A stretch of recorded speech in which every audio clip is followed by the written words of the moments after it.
Anyone heard anything lately about Martin O'Malley? 4 years ago, the former Democratic official was busy out in Iowa running for president. After 2 successful terms as mayor of Baltimore, homicides fell during his years, and as governor of Maryland, he seemed like a plausible candidate. Strumming his guitar and singing Irish songs, he seemed more likable than either Hillary Clinton or Bernie Sanders.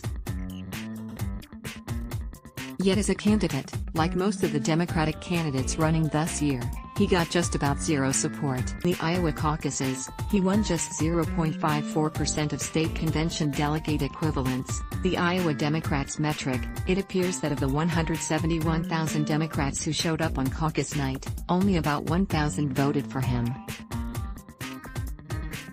There just wasn't much demand for a white male non-socialist that year. At least not one who bridled at identity politics. While other Democratic candidates and office holders heaped praise on the Black Lives Matter movement, O'Malley was shouted down and forced to apologize when he said, "All lives matter." A statement that most Americans would find anodyne is regarded as heresy in Democratic politics. What's interesting is that O'Malley was the kind of politician who was most successful in the first decades of the current primary-dominated Iowa and New Hampshire vote first, a white male officeholder with a generally liberal record, but with affinity for traditional middle-class culture. Not every nominee from 1972 to 2004 precisely fit that mold, but it's a fair descriptor of most. One reason for that was there were many more moderate and even conservative voters in Democratic primaries. George Wallace, routinely called a Republican by millennial journalists, was a strong competitor in Democratic primaries in 1972 and 1976.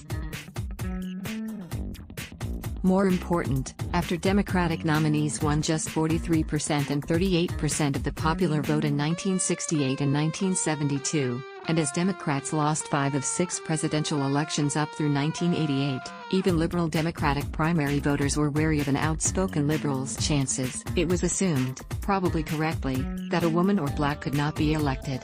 The Democratic mindset is different today.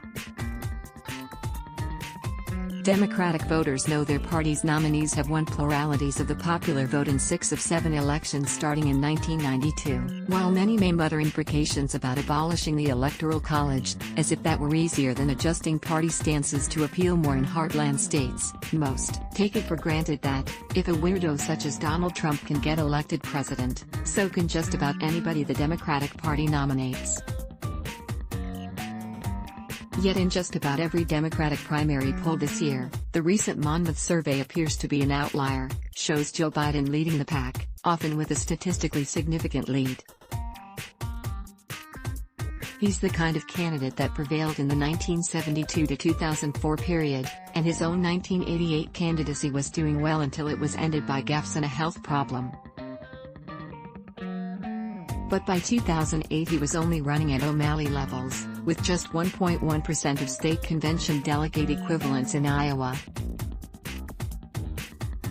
Biden runs best with older Democrats and those classing themselves as moderate. There's been speculation that when the candidates polling at O'Malley levels pull out, as 3 already have, their presumably younger and more liberal supporters will go to a Biden rival.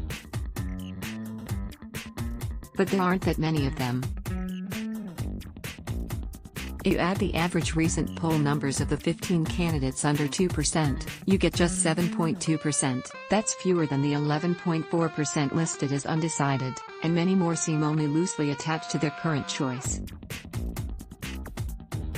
On the other hand, if the Biden candidacy implodes, possible if he underperforms expectations in Iowa and New Hampshire, then where do his voters go? Presumably not to his closest competitors in current polling, Sens, Bernie Sanders and Elizabeth Warren, whose platforms are headed in a socialist direction that Democrats in the old days would have shunned. Perhaps they would head to incumbent senators such as Cory Booker, Michael Bennet, or Amy Klobuchar, all currently running at O'Malley levels, or perhaps elsewhere.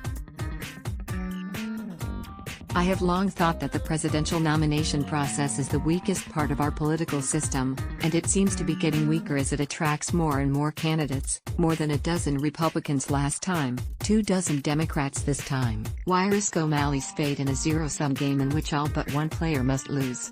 Perhaps because in a zero-sum game, however weak the field, one player must win.